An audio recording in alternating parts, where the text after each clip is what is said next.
We're starting a series this morning on the Ten Commandments. Something as Christians that we take very much for granted. But many surveys show that lots of people do not believe that the Ten Commandments have got any place in the 21st century. Many surveys show people think they're out of date and irrelevant. Some estimate that governments don't trust in them completely because over even the last century, 33 million laws have been made to try and improve them. And yet, as a Christian, I don't think that many of these laws improve the foundation that the Ten Commandments give to the world. I believe they're still as relevant today as they've always been. Now, I'm going to be using as the base research for this series on J. John's book, The Ten Commandments. And he says about the commandments, not obsolete, but they are absolute. They were made for human nature and were therefore commandments for all seasons, all centuries, all cultures. They are as universal and perpetual as honour and truth, and no nation can survive apart from the moral base they're built on. So I think what he's saying, and what I believe too, that everybody's got to observe the Ten Commandments as a basic of a rule of law to live in. Yes, we may need other laws to tell us what side of the road to drive on and that sort of thing. But you can't do without the basics that these laws have provided for the last 4,000 years. But not everybody would agree with me. YouGov conducted a poll, I think this one was about 18 months, 2 years ago, and asked the question, do you think the Ten Commandments are still important today? And do you believe that you should live by the principles? Well, if you look at the results, they can be quite staggering. Unsurprisingly, I suppose, that most Brits think it's still important to live by the commandment, you should not murder, you should not kill. 93% believed that was still relevant. Can't believe why 3% would think it's all right to go around killing people. I don't know. And even according to this survey, 6% of Christians didn't believe that it was that important. Also, very high up on the list is that you shouldn't steal, tell lies about anything. That was 93%, the same as murder. Thought that was quite surprising. But again, all Brits felt this, but only 86 of people who said they were Christians believed that telling lies wasn't something they should adhere to. The thing that surprised me really in this day and age was that 87. Oh, and the other thing is, you should not steal. Not steal is 93, the same as murder. Tell lies. You should not commit adultery was 73%. I was quite surprised of that percentage of there, and considering the immoral lives that lots of people live by these days. So that was surprising too. And the final component, I suppose, of the people that are sort of that are getting down to the last two, the top five were commandments they thought were reasonably important. Honour your father and mother. I thought that was something that was good and most people agreed with. But there again, there was still, 31% who didn't really believe that that was that important to live by these days. So there's quite a surprise. But then we come down to the 4 commandments that most people think are not relevant, not important today. Even Christians thought, only a third of Christians thought it was important that we shouldn't worship idols. Only a third of Christians believe we shouldn't worship idols. And, that's quite outstanding as well.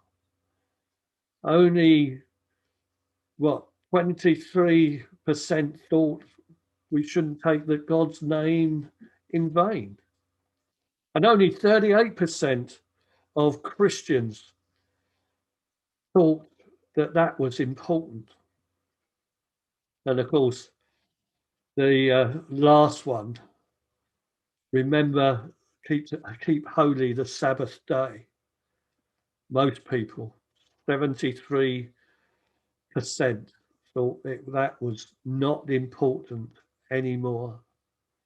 And Christians too, only 19% of Christians thought keeping the Sabbath day was important. So these things, as I say, there's a couple of surprising things in that list, but it does show basically that the 10 Commandments are not held in a high regard by lots of people in this world at this particular time. Let's refresh ourselves with what the commandments were said as Moses reiterates to the people of Israel as they're about to enter the promised land, as he repeats the 10 Commandments.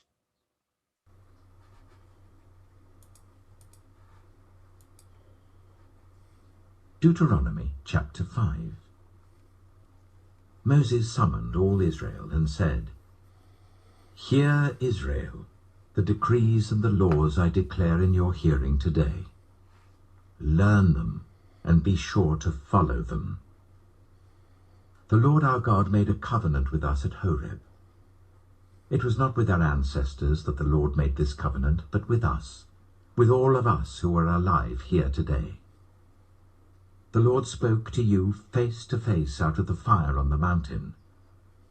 At that time I stood between the Lord and you to declare to you the word of the Lord, because you were afraid of the fire and did not go up the mountain. And he said, I am the Lord your God, who brought you out of Egypt, out of the land of slavery. You shall have no other gods before me. You shall not make for yourself an image in the form of anything in heaven above, or on the earth beneath, or in the waters below. You shall not bow down to them, or worship them. For I, the Lord your God, am a jealous God, punishing the children for the sin of the parents to the 3rd and 4th generation of those who hate me, but showing love to 1,000 generations of those who love me and keep my commandments. You shall not misuse the name of the Lord your God, for the Lord will not hold anyone guiltless who misuses his name. Observe the Sabbath day by keeping it holy, as the Lord your God has commanded you. 6 days you shall labor and do all your work, but the 7th day is a Sabbath to the Lord your God. On it you shall not do any work, neither you, nor your son or daughter, nor your male or female servant, nor your ox, your donkey, or any of your animals, nor any foreigner residing in your towns. so that your male and female servants may rest, as you do. Remember that you were slaves in Egypt, and that the Lord your God brought you out of there with a mighty hand and an outstretched arm. Therefore the Lord your God has commanded you to observe the Sabbath day. Honor your father and your mother, as the Lord your God has commanded you, so that you may live long, and that it may go well with you in the land the Lord your God is giving you. You shall not murder. You shall not commit adultery. You shall not steal. You shall not give false testimony against your neighbor. You shall not covet your neighbor's wife.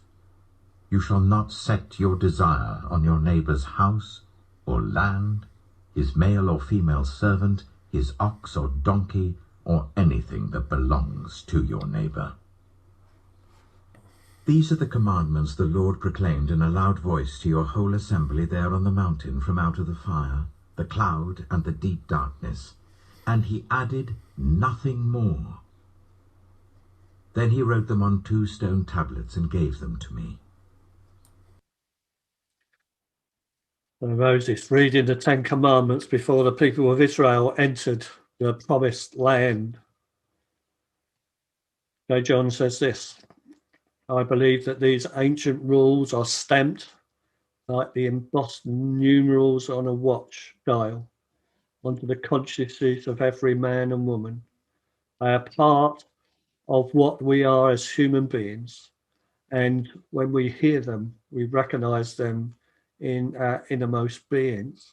What he's saying is that even if people don't go to church anymore, there's something within them, within their consciousness, that would make them know that these laws are something for everybody and for the world to live in peace and love together. Then they need to be followed. So the fact is, whatever you get it is, we cannot live without laws. And you can't better the 10 Commandments. As human beings, we need laws, rules to live by. Otherwise, it would be difficult to live together. That's the basic fact of life. Even in the most primitive tribes, in the most unreachable places on earth, they all have laws of some description that to some extent will follow.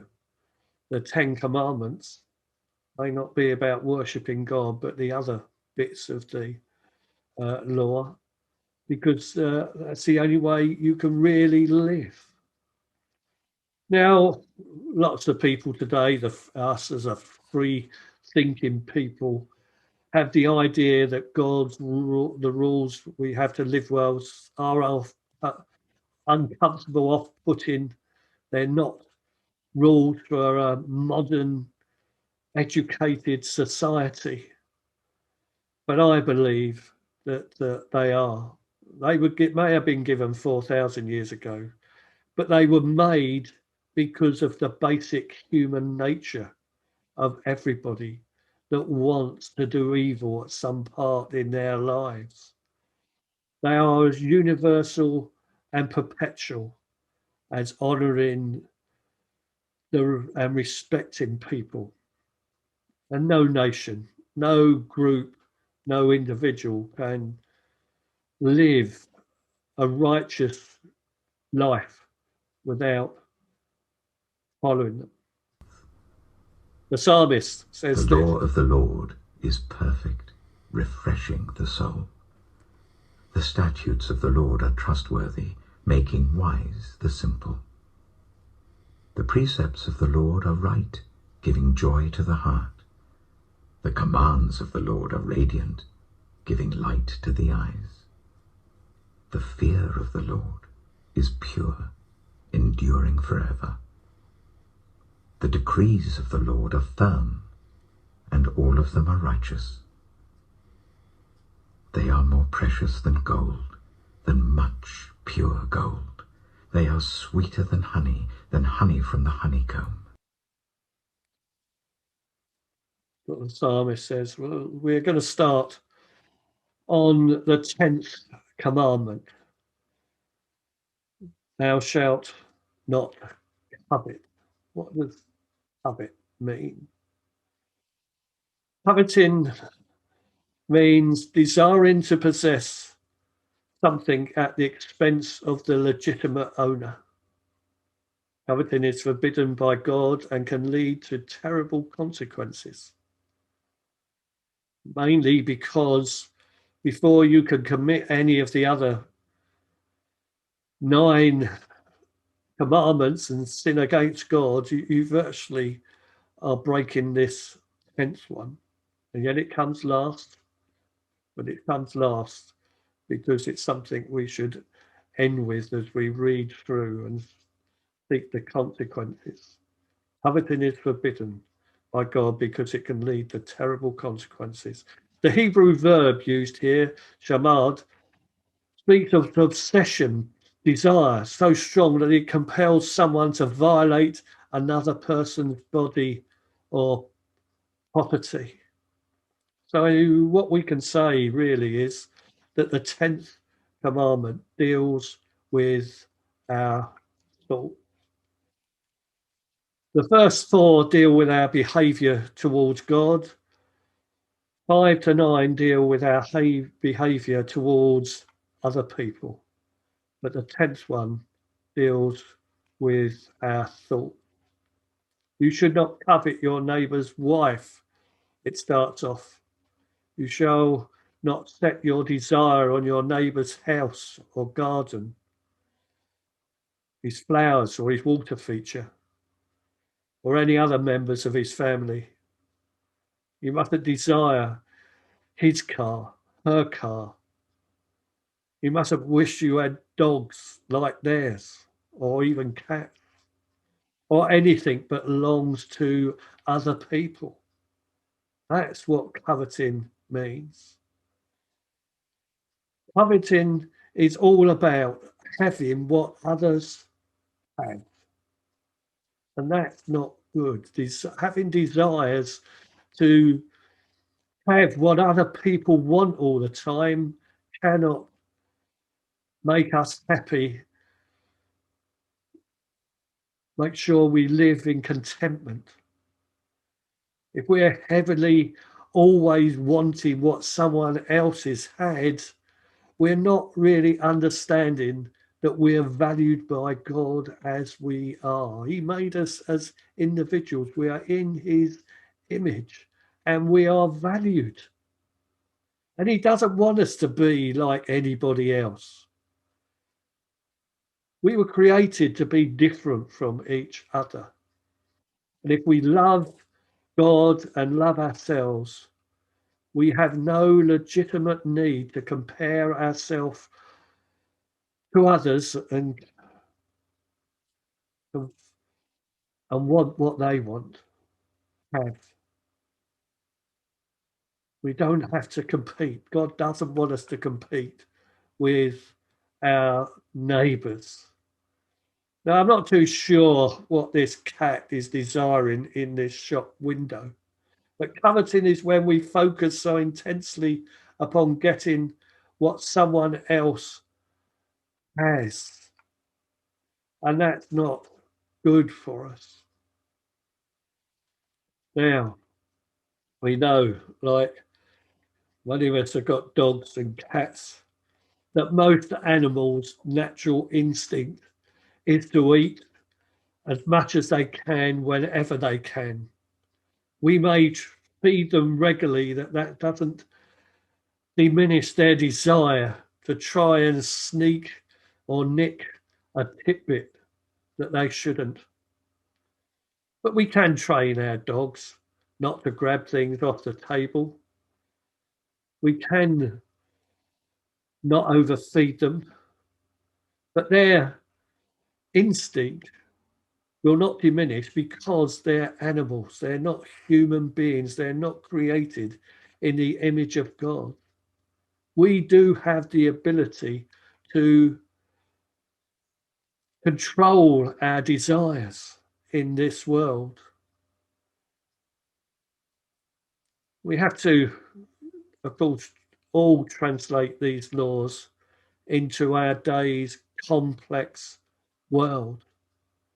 But we can't get over the basic fact that when we look at what our other people's situations are and desire them, that's not good.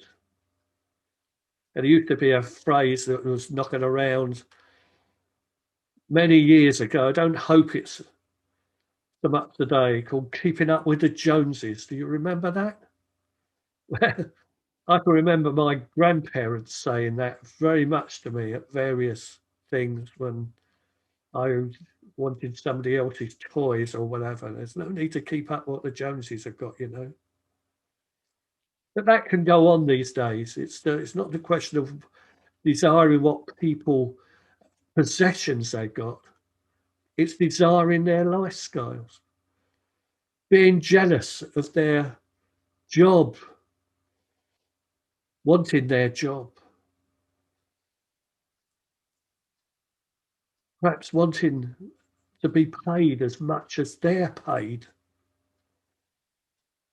And we know that it starts off a young age with young people.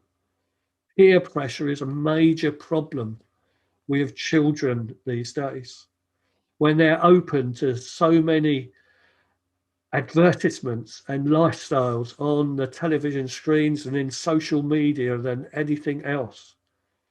But as parents, as grandparents, and as Christians, we have to try and teach our young people that are not good things to desire because it leads to constantly being unhappy.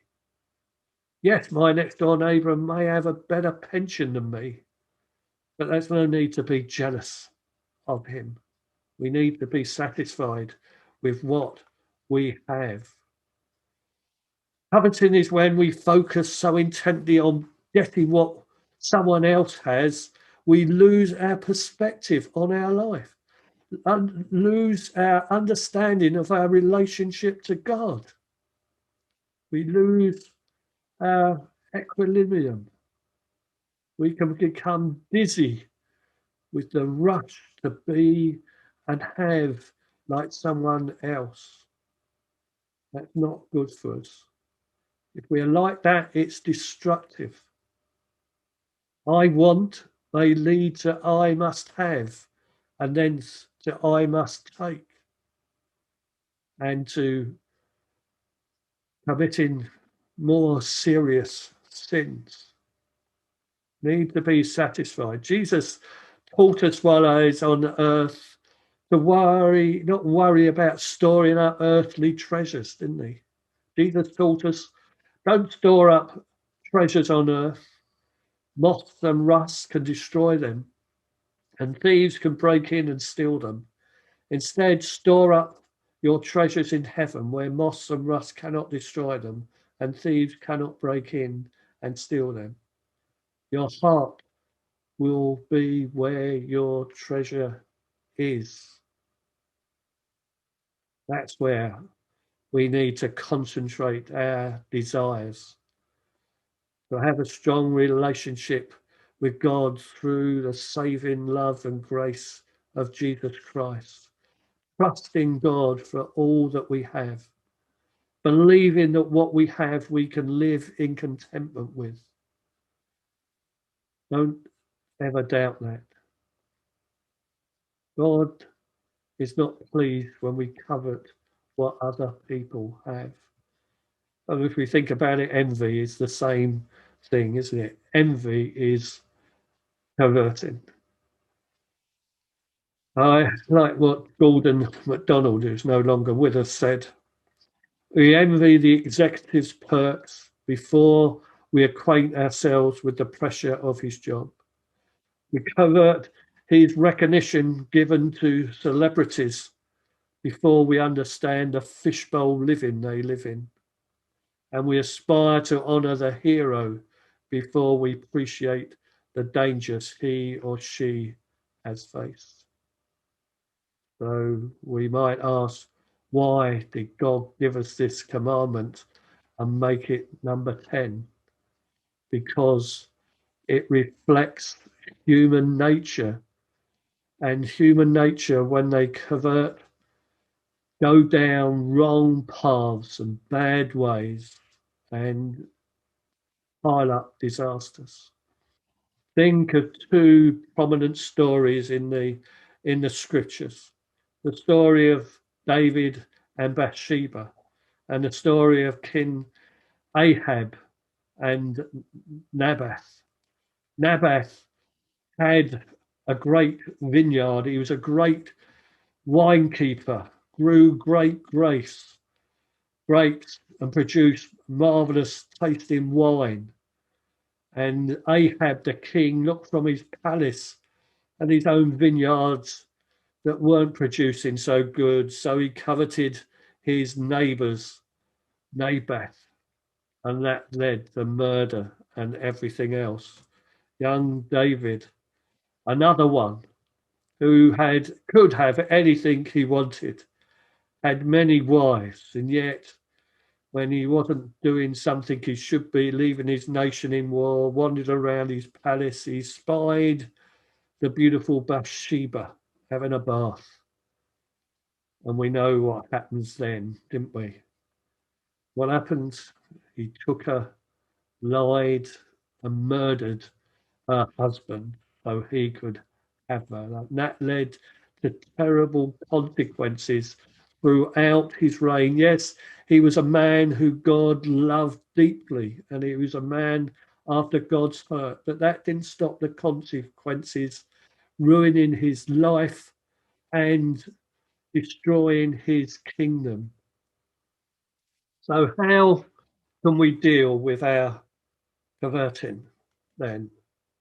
How can we deal it? How about some practical suggestions, you might ask?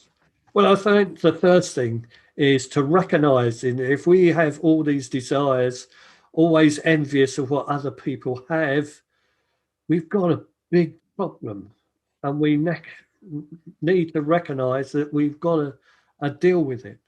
Yes, we are under a tremendous pressure these days to always want what others have got. We're bombarded with advertisers who are masters at manipulating our desires and getting us to buy things that we don't really need. But we need to recognize that our lasting contentment doesn't depend on the things we own or what others own or what others have. We need to distinguish between our wants and our needs. We need to examine our needs and to see that we really do need them and not just want them. We need to practice contentment rather than being concerned about what others seem to be contented by. We need to be grateful and thankful people, people who are generous in spirit and in life. We need to fill our minds with what's important, not to just stuff in whatever's on the box tonight. Be a bit more particular of what we are watching, what we are reading, what we are listening to, recognizing the dangerous areas, making sure we practice that we live by good budgeting and not putting ourselves in desperate need because of overspending. Recognize our limits. You know, we all have to come down to the fact that we're not going to be able to afford to buy and run a Rolls Royce. We're not going to be able to match the Queen's wonderful wardrobe. You know, we need to recognize that Perverting leads to many other sins which will alienate us from God. God's love is meteoric, his loyalty astronomic, his purpose titanic, his verdicts oceanic.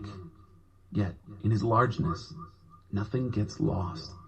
Not a man, not a mouse slips through the cracks. How exquisite your love, O God! How eager we are to run under your wings, to eat our fill at the banquet you spread as you fill our tankards with Eden spring water. You're a fountain of cascading light, and you open our eyes to light. God's love is immense. God's love is meteoric, astronomic. His purposes are titanic. His verdicts oceanic. Wonderful words there from the Message. But we need to recognize that God does love and cares for us equally, but in different ways, because each of us is unique to him as we are to everybody else. We need to remind ourselves that God loves us so much. His love is never differentiates from person to person. It doesn't love some people more than others. He loves us all the same. We need to rest in the fact that he will never deny his love for us. And then perhaps that will help us to not be tempted by what is now ours. Remember, Paul sums up this 10th commandment in this way, I think, from Philippians. Not that I was ever in need, for I have learned how to be content with whatever I have. I know how to live on almost nothing or with everything. I have learned the secret of living in every situation, whether it is with a full stomach or empty, with plenty or little. For I can do everything through Christ, who gives me strength. Even so, you have done well to share with me in my present difficulty. Grateful for what people are supporting him with, recognizing that he won't have everything he wants, and recognizing that he's content even when he wrote this letter in a Roman dungeon. That's how we too need to reflect on our life and seek to live by it. So next week then, we're on to the 9th commandment. Thou shalt not bear false witness against thy neighbour. In other words, do not tell lies.